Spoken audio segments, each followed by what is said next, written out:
Well, it seems like every morning when we come out to visit our gardens, we've seen that there's been a lot of activity during the night.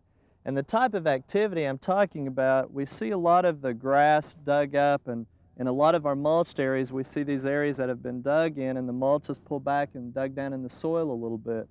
And what this is from is the armadillos, and they're starting to visit us now because a lot of the area around us is very dry and the ground is very hard. So remember, they're digging for grubs, and because we water and keep things fertilized and we have a lot of good organic material and mulch, this is just a nice buffet for them to come in and dig up. So we're getting a little bit of damage, but if you ever notice that and you're in an area where you've got armadillos, that's what that is from.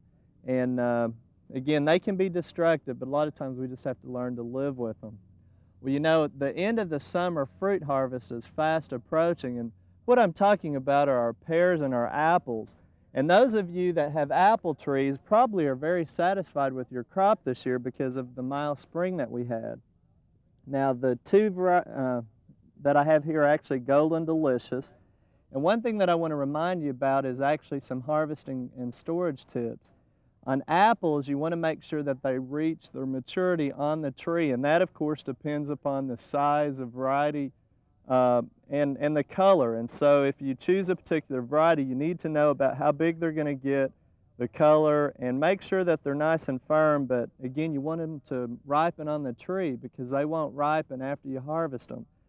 As soon as you pick the apples, you need to make sure you get them in the refrigerator right away, and they need to be stored between 32, 35, 40 degrees.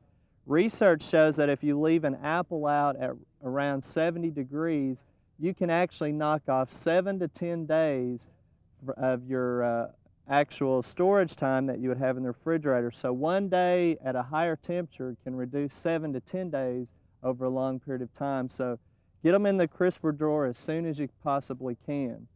Now, the opposite to that is pears. And remember, this is the quince that we've got here, and it's a little bit different, but it's treated just like a pear would be. The only difference is it's got a little bit of fuzz on the outside. Now, in pears, you need to make sure that they're picked while they're the right size, but they need to be green, and they also need to be very firm. And pears are the only fruit that is going to actually increase in sugar content after it's been picked. If you allow it to ripen on the tree, they get very corky, the tissue gets really tough, and they're not as tasty, and also they're really hard to eat. So it's better to pick the pears when they get mature in size but are still firm and a good green color. Then there are two ways that you can ripen those fruit. If you're going to consume them pretty quickly, the best thing to do would be to just lay them out again around 60 to 70 degrees in a dark room, and they will go ahead and ripen and soften up on you and increase in sugar. Now, some people individually wrap them with paper or some type of tissue, but you need to make sure that it can breathe. Now, if you really want them to ripen quickly, you can put a whole bunch in a paper bag, again in a dark room, about 60 to 70 degrees temperature, and because of the gases that are released in the bag, they'll ripen up even quicker. Now, once they're soft to the touch, then you need to put them in at 30 to 35, 40 degrees again, and you can store them over a long period of time. Now, the opposite of that would be if you aren't going to use them and you want to store them for, say, 3 or 4 months, go ahead and put them directly in the 30, 40 degree crisper drawer.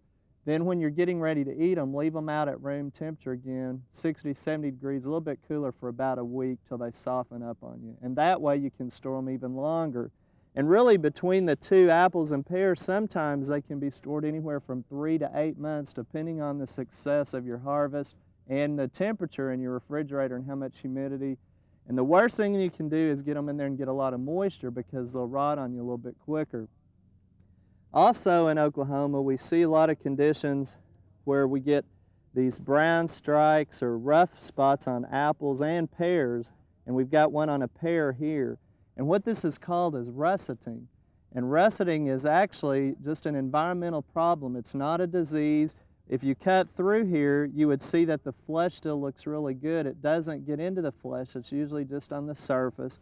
And what has happened is one of two things. Either earlier on in the growing season, we had a lot of high humidity, moisture, maybe some rain and cooler temperatures, and that causes it to occur as the pear actually matures.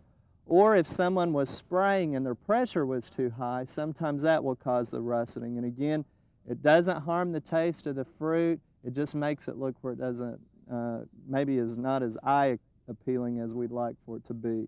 But remember, when you're storing these in the refrigerator in the crisper drawer at 30 to 40 degrees, be careful not to store them with potatoes and some of the other vegetables, because sometimes they will absorb those odors and they may even have that taste or flavor to it. So just as a quick reminder, get the apples in the refrigerator as soon as you can. Let them ripen on the tree. The pears, harvest them at maturity before they ripen, and then store them at 60 to 70 degrees, and then put them in the refrigerator for longer storage. And hopefully you can enjoy the fruits of your summer harvest way in through the winter months. We hope you've enjoyed this classic from the Oklahoma Gardening Vault.